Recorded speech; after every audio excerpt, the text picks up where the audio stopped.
लड़का लड़की एक समान, आज बनी स्वाति कप्तान। मतलब है आप मेरी टीम में आओ और इकू भाई आप भी मेरी टीम में आओ।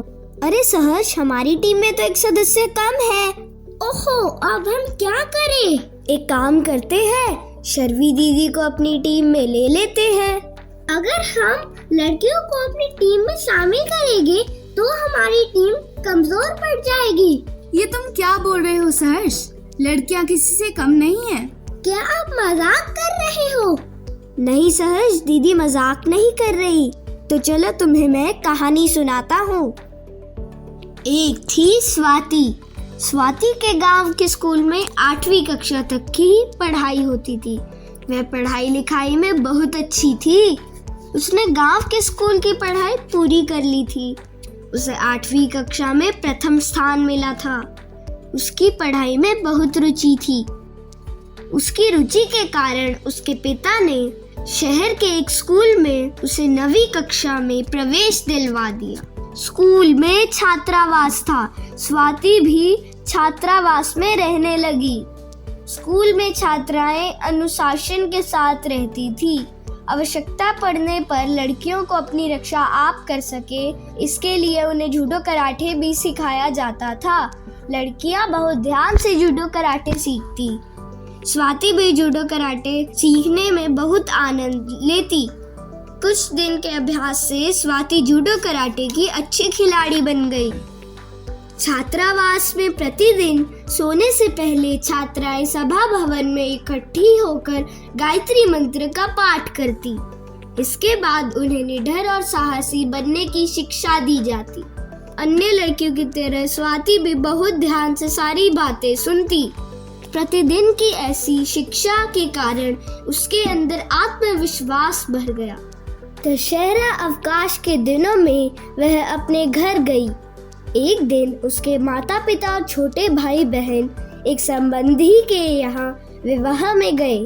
घर में स्वाति और उसके दादा दादी ही थे। आधी रात हो चुकी थी। स्वाति को नींद नहीं आ रही थी। उसके दादी दादा गहरी नींद में सोए हुए थे। उसे घर के आंगन में कुछ आहटें सुनाई दी। उसे संकट का आभास हुआ। वह घबराई, लेकिन उसने साहस नहीं छोड़ा। वह संकट से बचाव का रास्ता सोचने लगी। उसकी दृष्टि एक कोने में रखे गैस के सिलेंडर पर टिक गई।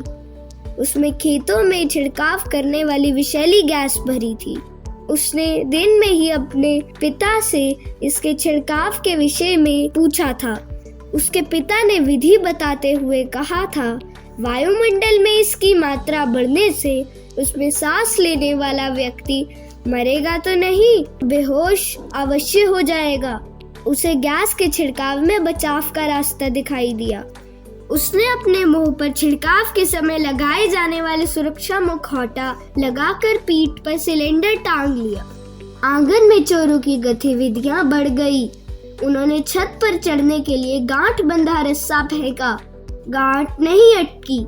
इतने में स्वाति पीठ पर सिलेंडर लाद मुंह पर सुरक्षा मुखौटा लगाकर सीढ़ियों से चुपके छत पर पहुंच गई। चोर बिना किसी भय के अंदर घुसने की तैयारी कर रहे थे। उधर स्वाति धीरे धीरे आंगन की छत से किनारे तक पहुंच गई। अंधेरी रात थी। आंगन में खड़े व्यक्ति उसकी परछाई नहीं देख पाए। उसने गैस का छिड़काव शुरू कर दिया। आंगन में खड़े व्यक्तियों पर गैस का प्रभाव होने लगा। उन्होंने खांसना शुरू कर दिया। आंगन का सारा वायुमंडल विषैली गैस से भर गया। 2 चोर खांसते खांसते आंगन में गिर पड़े और 2 चोर लड़खड़ाते हुए भाग गए। स्वाति ने छत पर बचाओ बचाओ पुकारना शुरू कर दिया। आसपास के घरों के व्यक्ति लाठियां लेकर स्वाति के घर के आंगन में पहुंच गए। उन्होंने आंगन में पड़े दोनों चोरों को रस्सी से लपेटकर पेड़ से बांध दिया। पुलिस को बुलाया गया। पुलिस चोरों को पकड़कर ले गई। स्वाति ने अपनी सूझबूझ से घर को चोरों से बचाया और उन्हें पकड़वा दिया। यह समाचार पत्र पत्रिकाओं में प्रकाशित हुआ। जब वह अवकाश के बाद स्कूल गई तो पहले ही दिन उसे मंच में बुलाकर पुरस्कार दिया गया। उसने पुरस्कार लेते हुए कहा, यह पुरस्कार निडर और साहसी बनने की शिक्षा का फल है। अब समझ में आया ना, लड़कियां किसी से कम नहीं है।